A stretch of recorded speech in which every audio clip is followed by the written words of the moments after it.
ರೈತರ ಬದುಕನ್ನು ಒಂದು ರೀತಿ ದುರ್ದೈವದ ಪ್ರಸಂಗಕ್ಕೆ ಒಯ್ತಕ್ಕಂಥ ಸನ್ನಿವೇಶವನ್ನು ಏನು ಇವತ್ತು ಕೇಂದ್ರ ಸರ್ಕಾರ ಸೃಷ್ಟಿ ಮಾಡ್ತಾಯಿದೆ, ಅದ್ರ ಬಗ್ಗೆ ಸಹಿತ ಗಂಭೀರವಾಗಿರ್ತಕ್ಕಂಥ ಚರ್ಚೆ ಆಗ್ತದೆ. ಹೆಸರು ಬೆಳೆ ಭಾಳಷ್ಟು ನುಕ್ಸಾನಾಯಿತು. ಮಳೆ ಬಂದು ಅದರ ಡಿಕಲರೈಸೇಷನ್ ಆಗಿದ್ದನ್ನು ತೆಗೆದುಕೊಳ್ಳೋದಿಲ್ಲ ಅಂಥೇಳಿ ಕೇಂದ್ರ ಸರ್ಕಾರದ ಏಜೆನ್ಸಿಗಳು ನಿಯಮಗಳನ್ನು ಮಾಡಿಬಿಟ್ರು.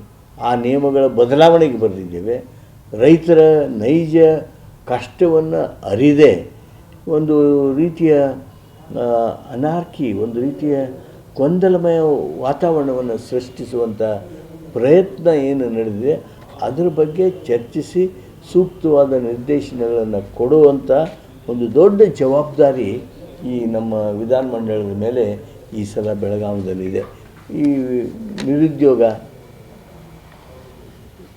ಯುವಕರ ವಯಸ್ಸು ದಾಟ್ತಾ ಇರೋದು, ವಿಶ್ವವಿದ್ಯಾಲಯಗಳಲ್ಲಿ ಇವತ್ತು ಇರ್ತಕ್ಕಂಥ ಏನು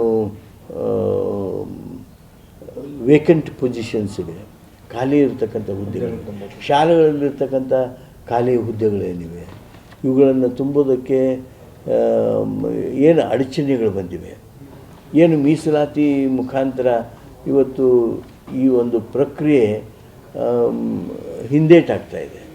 ಈಗ ನೋಡಿ, ಹಿಂದೆ ಸರ್ಕಾರದವರು ಇಂಟರ್ನಲ್ ರಿಸರ್ವೇಷನ್ ಮಾಡಿ ಆವಾಗ ನಿಂತಿರ್ತಕ್ಕಂಥ ಆ ಪ್ರಕ್ರಿಯೆ ಮುಂದರವರಿಯುವುದು. ಅದಕ್ಕಾಗಿ ಅಂಥ ವಿಚಾರಗಳಲ್ಲಿ ಯಾವ ರೀತಿಯಾಗಿರ್ತಕ್ಕಂಥ ಪರಿಹಾರವನ್ನು ನಾವು ಪಡ್ಕೊಳ್ಬೋದು ಅನ್ನೋದನ್ನು ಸರ್ಕಾರ ವಿಚಾರ ಮಾಡಿದೆ. ಅದಕ್ಕೆ ಮತ್ತೆ ಏನು ಮಾರ್ಗದರ್ಶನ ಪಡಿಬೇಕೋ ವಿಧಾನಮಂಡಲದ ಮಾರ್ಗದರ್ಶನವನ್ನು ನಾವು ಪಡಿತೀವಿ.